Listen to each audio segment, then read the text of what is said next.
बरोबर आहे की नाही? आणि म्हणून तर आमच्या खानदेशाच्या कवी बहिणाबाई सांगतात ना, हे मन वडाय वडाय उभ्या पिकातलं डोल, मन वडाय वडाय उभ्या पिकातलं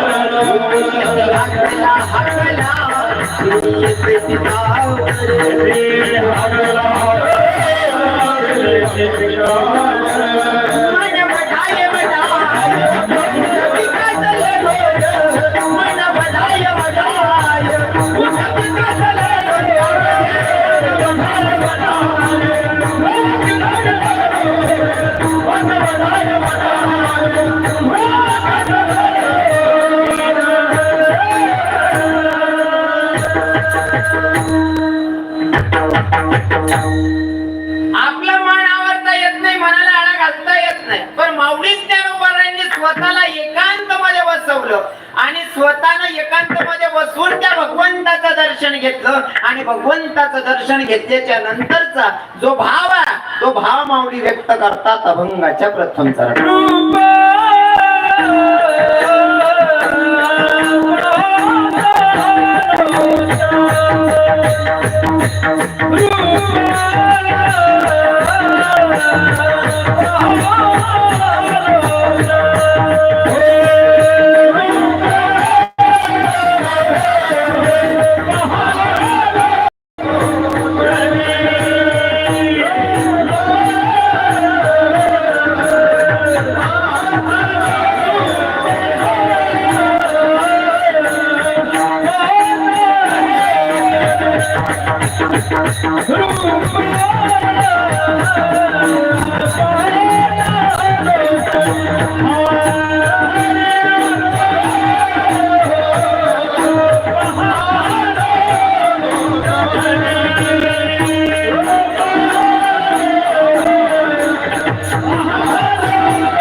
माऊली ज्ञानोबा स्वतःच्या मनाशी स्वतःच्या बुद्धीशी संवाद साधतायत आणि बुद्धीला सांगितलं, हे साधने ऐक ना, मी पाताक्षणी सुखी झालो म्हणतात.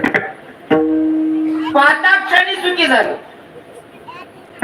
काही लोक काही बघून सुखी होतात, पण माऊली ज्ञानोबा आहे भगवंताचं रूप बघितल्याच्या नंतर सुखी झाले. मी तुम्हाला मध्येच सांगून गेलो, मध्येच सांगून गेलो, कोण कोणत्या रूपाला वाढ काय सांगता येत नाही, पण माऊली ज्ञानोबारांनी भगवंताला बघितल्याच्या नंतर त्यांची मानसिकता व्यक्त करतायत. आता सध्या तर कोणी कोणाला बघल काही सांगता येत नाही. आता रूपपात आलोचने अभंग नुसतं म्हणी जातच भूक लागली माहिती का बरं म्हणायचे कारण अभंग लगून पोचा ना जाऊ द्या, वर मटेरियल तर आमचा वय पड जायला लोकेशले. हो, रूपपात आलोचने आमचे भजनी मंडळवाले जोपर्यंत रूपक होत नाही तोपर्यंत पंचपदी नाही. बरोबर आहे ना? आता तरुण विधी केला ना मग शेत ना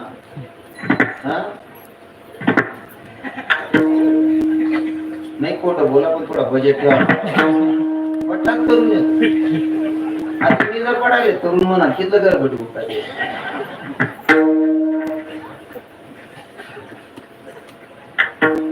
नाही खरंच म्हातारा बी म्हणता येत नाही ना